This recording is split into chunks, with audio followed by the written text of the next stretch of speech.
Chintamani public ನ್ಯೂಸ್ಗೆ ಸ್ವಾಗತ ಸುಸ್ವಾಗತ. ನೇರ ನಿಟ್ಟ ನಿರಂತರವಾದಂತಹ ನಮ್ಮ ಏಕೈಕ ಚಾನಲ್. ದಯವಿಟ್ಟು ಇದನ್ನು ಲೈಕ್ ಮಾಡಿ, ಶೇರ್ ಮಾಡಿ, ಸಬ್ಸ್ಕ್ರೈಬ್ ಮಾಡಿ ಪ್ಲೀಸ್.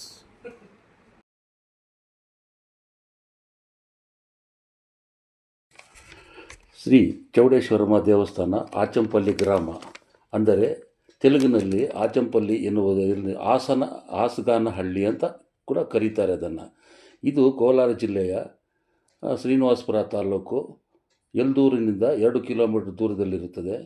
ಅರಿಕೆರೆ ಮಾರ್ಗದಲ್ಲಿ ಹೋದರೆ ನಾವು ಉತ್ತಮವಾಗಿರುತ್ತದೆ. ರಸ್ತೆಯು ಬಹಳ ಚೆನ್ನಾಗಿರುತ್ತದೆ. ಇದು ಬಹಳ ಪುರಾತನವಾದಂಥ ದೇವಸ್ಥಾನ. ಚೋಳರ ಕಾಲದ್ದೆಂದು ನಾನು ಸಹ ನನ್ನ ಅನಿಸಿಕೆಯಾಗಿರುತ್ತದೆ. ದೇವಸ್ಥಾನವು ಯಲ್ದೂರು ಕೆರೆಯ ಮೇಲ್ಭಾಗದಲ್ಲಿ ಇರುವುದರಿಂದ ಬಹಳ ಪ್ರಕೃತಿಯ ರಮಣೀಯವಾದಂತಹ ಮಡಿಲಲ್ಲಿ ಸುಂದರವಾದಂಥ ದೇವಸ್ಥಾನವು ಹೊಸದಾಗಿ ಜೀರ್ಣೋದ್ಧಾರವಾಗಿರುತ್ತದೆ.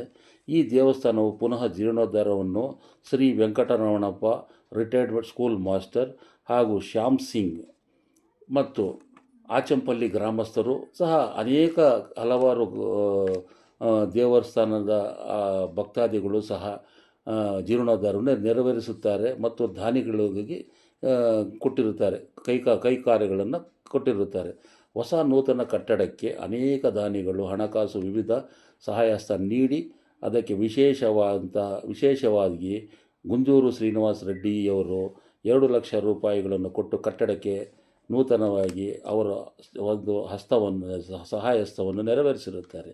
ಇಲ್ಲಿ 9 ನವದುರ್ಗೆಯರು ಇದ್ದು, ಶ್ರೀ ಚೌಡೇಶ್ವರಿ ದೇವಿ ಮತ್ತು ನಾಟ್ಯಶಿವ ಮತ್ತು ಶೈಲಪುತ್ರಿ, ಬ್ರಹ್ಮಚಾರಿಣಿ, ಚಂದ್ರಘಂಟ ದೇವಿ, ಕುಷ್ಮಂಡ, ಸ್ಕಂದಮಾತೆ, ಕಾತ್ಯಾಯಿನಿ, ಕಾಳರಾತ್ರಿ, ಮಹಾಗೌರಿ, ಸಿದ್ಧಿದಾತ್ರಿ, ವಾರಾಹಿ ಮಾತೆ, ವಿಘ್ನೇಶ್ವರ ಸ್ವಾಮಿ, ಕಾಳಭೈರವೇಶ್ವರ ಸ್ವಾಮಿ ದೇವರುಗಳು ಒಂದೇ ಸಾಲಿನಲ್ಲಿ ಇರುವುದರಿಂದ ಇಲ್ಲಿ ಬಹಳ ವಿಶೇಷವಾಗಿ ಇರುತ್ತದೆ.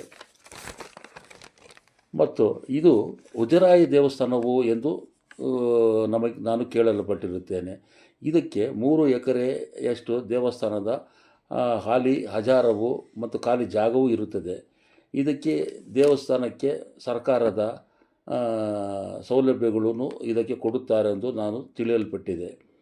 ದೇವಸ್ಥಾನದಲ್ಲಿ ಹುತ್ತ ಇದ್ದು, ಇಲ್ಲಿ ನಾಗರಹವು ವಿಶೇಷ ಪೂಜೆಗಳ ದಿನಗಳಂದು ದೇವಸ್ಥಾನದ ಬಳಿಗೆ ಹೊರ ಹೋಗುವುದು ಮತ್ತು ಒಳಗೆ ಪ್ರವೇಶಿಸುವುದು ಇದು ಬಹಳ ಇಲ್ಲಿನ ಜನ ನೋಡಿರುವಂಥದ್ದು ಪ್ರತ್ಯಕ್ಷದರ್ಶಿಯಾಗಿ ನನಗೆ ತಿಳಿಸಿರುತ್ತಾರೆ.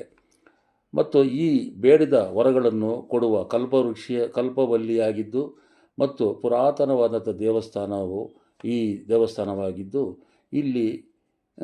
ಇಲ್ಲಿ ನಾವು ಯಾಕೆ ಇಂಥ ದೇವಸ್ಥಾನಗಳಿಗೆ ನಾವು ಪುರಾತನ ದೇವಸ್ಥಾನಗಳಲ್ಲಿ ಇಲ್ಲಿ ನಮ್ಮ ಕೋಲಾರ ಜಿಲ್ಲೆ ಮತ್ತು ಚಿಕ್ಕಬಳ್ಳಾಪುರ ಜನತೆ ವಿಶೇಷವಾಗಿ ಇದು ಯಾಕೆ ಹೋಗಬಾರದೆಂದು ನನ್ನ ಕಳಕಳಿ ಮನವಿ ಹಾಗೂ ಚಿಂತಾಮಣಿ ಪಬ್ಲಿಕ್ ನ್ಯೂಸ್ನ ಕಳಕಳಿ ಮನವಿಯಾಗಿದೆ.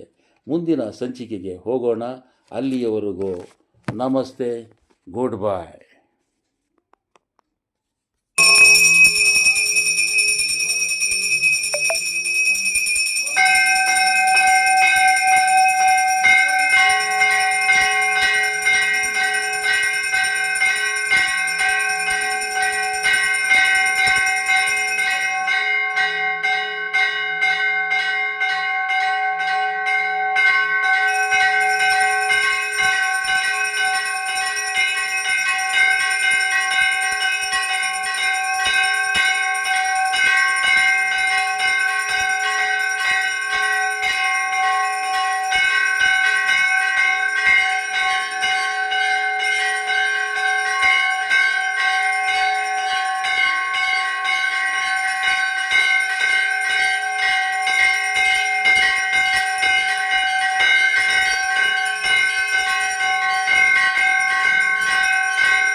ಇವಾಗ ಹಾಕಿ ಸರ್ ಸ್ವಿಚ್